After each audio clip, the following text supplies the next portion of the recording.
Hello YouTube, je suis trop contente de vous retrouver pour cette vidéo un petit peu particulière. Déjà, j'espère que vous allez tous bien et que ça y est, vous vous êtes mis dans le bain de la nouvelle saison d'automne. Perso, j'adore cette saison, donc je suis très heureuse parce que la chaleur et la canicule, c'est vraiment pas mon délire. J'espère que vous aussi, vous êtes bien au chaud sous votre petit plaid avec un petit thé chaud. Bref, que vous profitez de cette saison trop cool. Et comme promis, je vous fais cette vidéo parce qu'on a passé la barre des 1000 abonnés sur la chaîne. Donc déjà, encore merci beaucoup pour ça, c'est juste trop cool. Et il y a quelques vidéos de ça, je vous ai raconté que la marque Wormhole Pro, je ne sais pas du tout si je le prononce bien, m'a envoyé et m'a proposé de tester une petite machine de tatou, ce qui est juste fou. Et je trouvais ça trop rigolo que ça arrive un petit peu au palier des 1000 abonnés. J'ai vraiment l'impression qu'on est une vraie chaîne YouTube maintenant, genre on reçoit des produits, c'est incroyable. Comme j'avais beaucoup de boulot, j'ai mis un petit peu de temps à la tester, mais il y a déjà deux choses que je dois vous dire. Premièrement, je vais vous faire gagner cette petite machine que j'ai testée, et je vais aussi tout vous expliquer sur le test, vous montrer ce que ça a donné, etc. Si vous voulez remporter potentiellement cette machine, je vous invite à me laisser un petit commentaire en me disant deux choses. Déjà, ce qui vous intéresse le plus sur la chaîne, et aussi comment vous êtes tombé sur cette chaîne. Voilà, c'est vraiment les deux questions qui m'intéressent un petit peu. Donc, n'hésitez pas à me dire tout ça, et je contacterai en commentaire YouTube directement la personne qui sera tirée au sort, pour qu'ensuite elle puisse m'envoyer toutes ces infos pour que je lui envoie la machine. Donc déjà, je suis trop contente de pouvoir vous la faire gagner. Peut-être que ça pourra aider certains, soit qui sont déjà lancés dans le tatou et qui débutent, ou ceux qui potentiellement ont envie de se lancer plus tard. Mais écoutez bien la suite de la vidéo parce qu'elle est quand même un peu particulière. Encore une fois, trop heureuse de pouvoir vous faire gagner cette machine.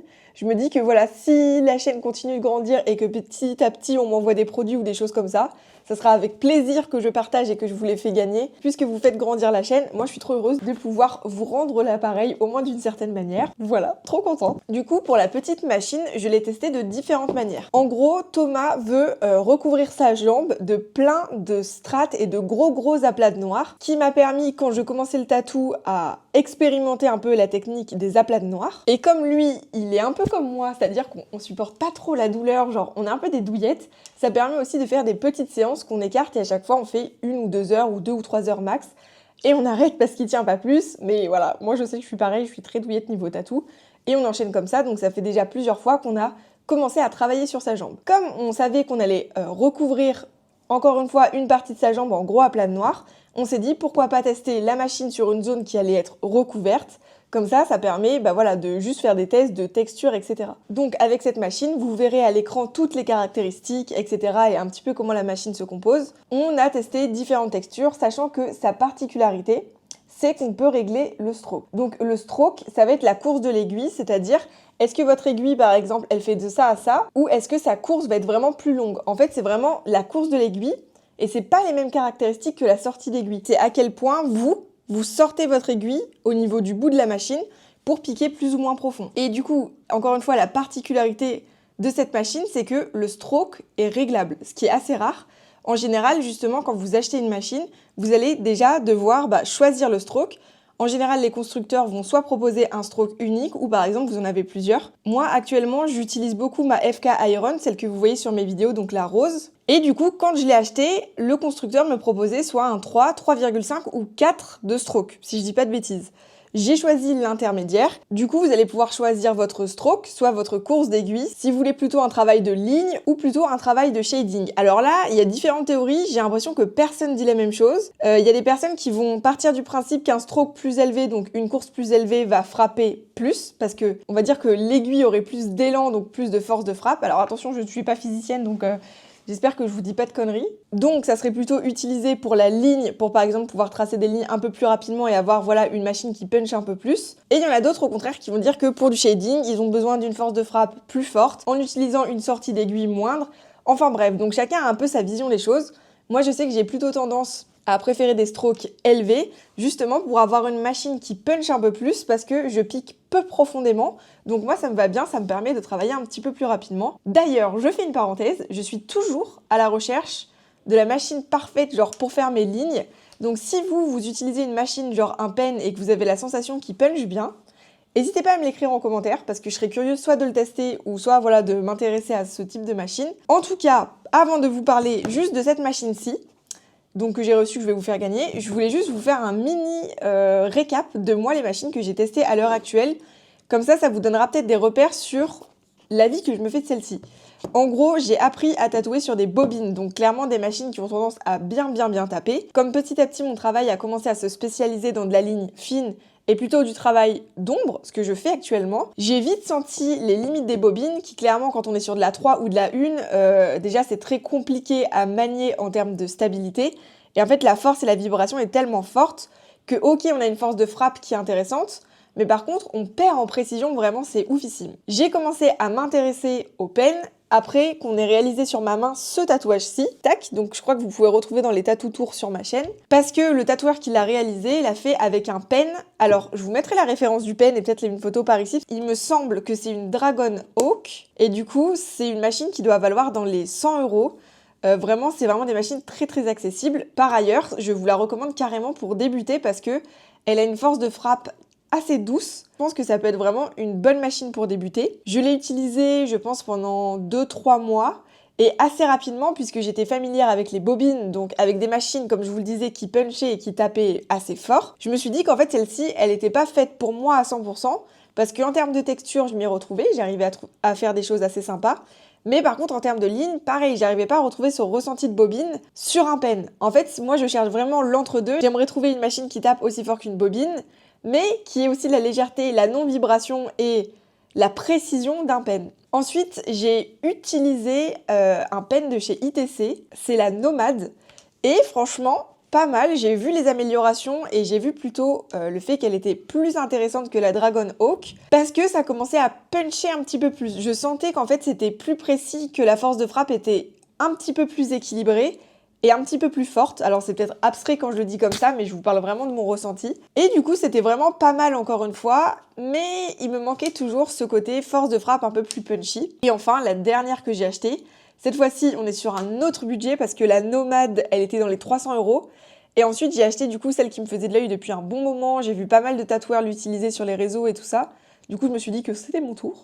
Du coup, j'ai acheté la fameuse Spectraxion de FK Iron et j'ai pris un stroke de 3,5. Avec du recul, je regrette un peu. En fait, comme j'ai vu beaucoup de revues sur cette machine qui disaient que vraiment elle tapait fort et tout ça, je me suis dit oula, je vais essayer de prendre un stroke un peu plus équilibré, donc je pars sur le 3,5. Comme je vous le disais au début de la vidéo, je pense que j'aurais pu largement prendre un stroke de 4, parce que finalement, encore une fois, malgré que ça soit apparemment un pen qui tape assez fort, et ben moi je la trouve assez douce, mais je pense vraiment que mon expérience avec les bobines m'a vraiment mis dans un mood où j'ai besoin d'une machine qui tape assez fort. Donc voilà, encore une fois, celle-ci, j'ai pas trouvé qu'elle tapait spécialement fort pour un pen. C'est celle que j'utilise au quotidien. J'aimerais toujours réussir à trouver un pen qui punch un peu plus pour faire mes lignes plus rapidement.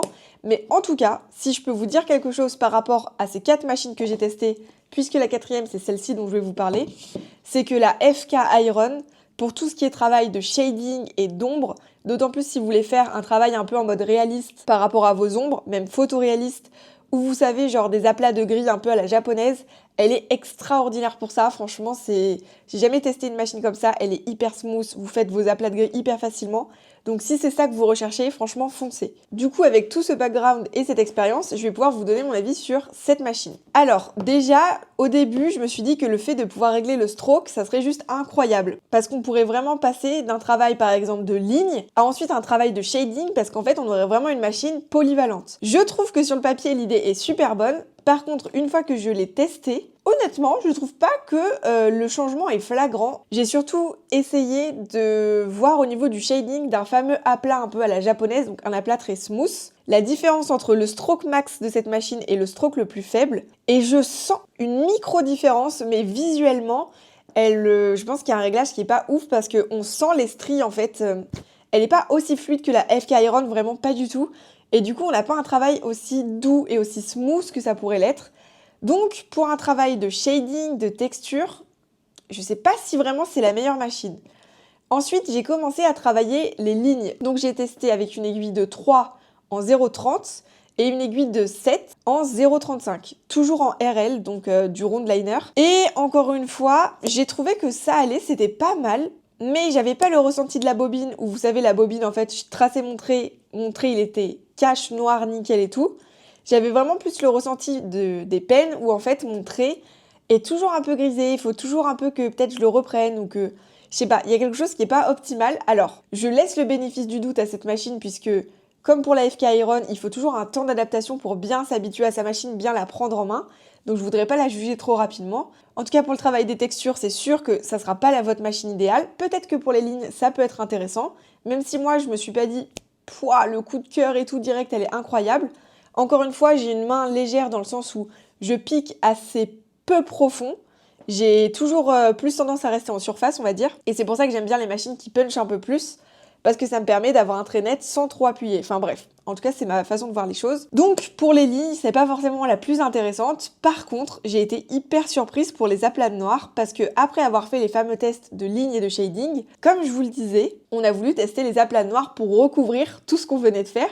Et pour continuer, la jambe de Thomas. Et là, je me suis rendu compte en prenant un Magnum, alors c'était toujours de la 0,35 et il me semble que j'avais un Magnum de 13 et après j'avais un Magnum de 21. Hyper surprise. En fait, la machine tape quand même assez fort. Alors bizarrement pour la ligne, je trouve que le ressenti est pas fou, mais pour les aplats noirs, là j'étais vraiment surprise de voir à quel point ça prenait hyper bien.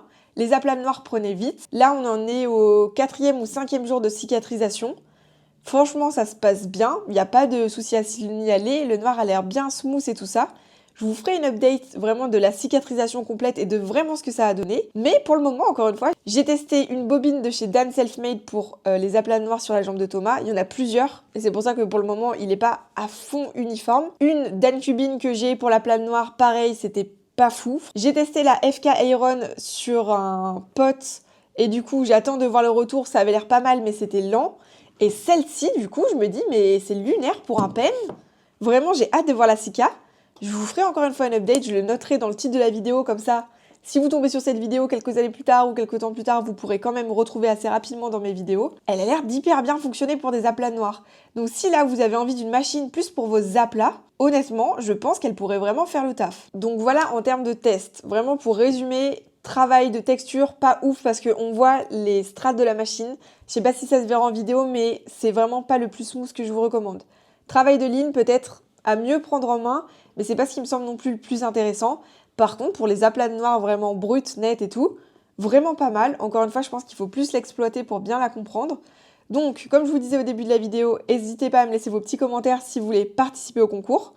Et je vous mettrai aussi quelque part sur l'écran ou en barre d'infos un petit code promo s'il y en a qui sont intéressés par cette machine parce qu'en fait, elle est pas si chère. Encore une fois, elle est dans les 100 €, donc ça fait vraiment partie des machines entrée de gamme. Et pour le coup, quand je vous disais que j'avais testé une machine de chez Dragon Hawk qui valait 100 €, ça n'a rien à voir avec ça. Pour le coup, eux, ils ont vraiment une machine qui tape beaucoup plus fort.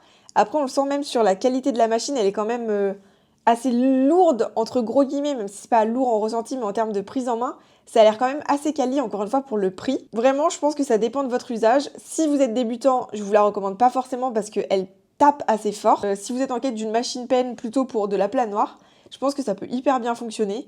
Voilà, donc vous aurez le petit code promo si jamais vous voulez l'acheter à moindre coût et tout ça. Moi, j'ai eu des échanges assez faciles avec la marque, avec le site.